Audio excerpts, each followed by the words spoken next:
You know, the mothership recall, if it was used perfectly every game, I think Protoss players would be, you know, dominating. But it's so hard to, you know, always have your mothership core with your army. Yeah. But it makes a lot of pushes very forgiving for Protosses, something which they didn't really have in Wings of Liberty. So anyways, in the bottom left, we have SMI's OneTrickPony spawning as the yellow Protoss. On the bottom right, we have Complexity's Ryze as the red Zerg. This is the second time we've tried this map because Ryze, I guess, was all tabbed or something for the beginning of that match. And we have a Forge Fast Expand coming down from OneTrickPony. You start to see a lot of sort of one gate expand, just getting that fast mothership core from Protosses now that we're in heart of this one. But, you know, Forge Fast Expand is still very viable in this matchup. And Ryze, I guess, can't see his supply, so he needs to adjust his resolution. Pretty standard 24-inch monitor he's working off of, so not sure what his issue is there, but... Oh, that happened to me when I was on Windows full screen. Oh, he's playing windowed mode. I think so. I don't know who does that. I'm one of those players that turns their gamma up really high so their screen is bright. And you can't do that with Windows mode, so I don't play with it. And Ryze using Henry's settings. Kind of weird. Do you use other people's settings when you play StarCraft, Vanessa? Is that something you do? There's really not much difference. All I do is just the graphics setting is different. So what about like the mouse settings or something? I don't know. I'm very particular about my settings. Oh, a little bit of a prima donna in that way. Scouting after the pylon from the Protoss, so you know, we're gonna block any sort of hatch first and just see what's going on. We're gonna most likely see Nexus first here from our Protoss player, OneTrickPony. And Ryze, 15 pool. There we go, 15 pool. Just standard stuff. Right now, it's kind of awkward as a Zerg player because you're not sure whether or not the Protoss is going to be going one gate or Forge Fast Expand. Generally, when you see a one gate, we're going to see him put down a gas right away. But in this case, because we're seeing Protoss player go for Fast Nexus, it's going to be a 3-hatch build most likely. I mean, I think I've seen like some Korean players, or not just Korean players, some players do like fast gas, one gas, and then still go 3 base, even Forge Fast Expand, but it's kind of not as good if the Protoss doesn't pressure you, because you're investing quite a bit to get an early speed out. Actually, this hatch rate wasn't delayed at all, really. 300 minerals now just coming up for Ryze. I'm gonna put that down, and yeah, we have the Nexus first here from our yellow Protoss.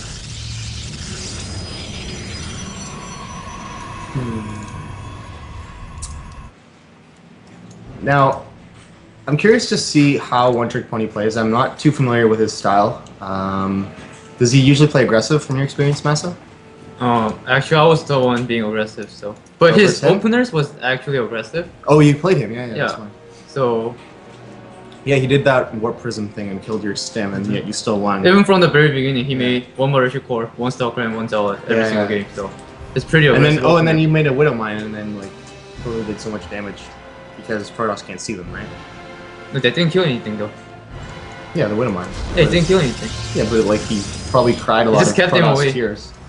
A lot of Protoss tears were shed that day. Okay, I don't know what Ryze is doing right now. Second Queen going down. Shouldn't he be taking a third right now? Yeah, he doesn't have a third hatchery. No drone is out right now, so... He probably wants to get the queens out first, I guess. Yeah, but like he's floating too much money. I think this is just like... I don't know. This is mind-boggling stuff here. Never seen him play like this. So he's getting a fast third queen. He's looking for this probe. It doesn't look like he's going to find it. Not waypointing his Zerglings perfectly here. Usually you want to check like every little place with them, but he's not doing that. He's no gases from Ryze yet and no third base, so very unorthodox style.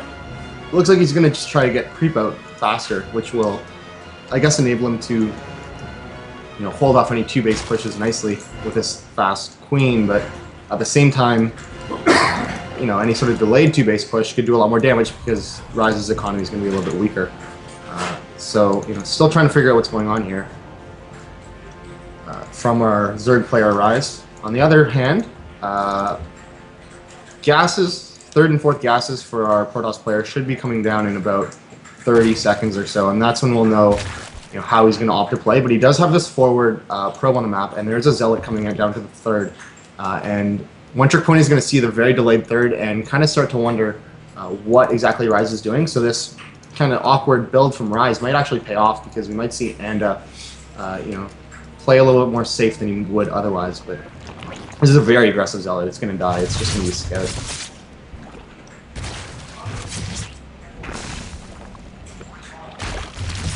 And he's still probably wondering what's going on. Yeah, kind of an unorthodox build, but like he's transitioning into fairly normally, and I don't think he's that far behind. Worker count is now favoring the Protoss players still at 41, and he's continuing to make probes, so it looks like it's going to be a macro play. He's not going to do a big 2-base timing, unless he cuts probes like right now. And yeah, he is going double forge with a Twilight Council, so we might be seeing War Prism into Third Templar, I guess. No. Because he put the second forge, so I don't think he's going to be putting any of his gas into DTs. He's just going to take a third. This is a very late game centric build. Double forge, incredibly strong, but it makes taking your third a little bit risky because you're investing a lot of your gas into those upgrades, right? So the Zerg, if they try to bust you before you're able to use those upgrades to your advantage, you may be at a pretty poor spot. Fast Twilight Council is so he can get the upgrades, obviously. Yeah. And we're going to see a very delayed third base from the Protoss player as a result. This means that if Ryze scouts the second forge, which he does, awful place for the Protoss player to place that forge, I think. You kind of want, this is kind of a build you want to keep hidden, because Ryze, or most Zergs at this point, would deny the Protoss third as long as possible, because the longer you deny that third, the better off you're going to be against this double forge play, because having good upgrades doesn't really help you if you don't have an army, and in order to make that army you need to have a third base. Ryze seeing this third base go down, let's see what's in the production tab. Nothing yet. He's making Overlord speed. That's kind of a sign that he's just gonna sit back and play this out, see how it goes. 2 Evos as well. These are quite delayed Evos actually. So it looks like he's just gonna play very passive here, and I don't like this decision from him, because Protoss player is going to be in a really strong spot. His upgrades, he's going to have 2-1 before Zerg even has 1-1. So if he does a push at that time, then it could be really bad.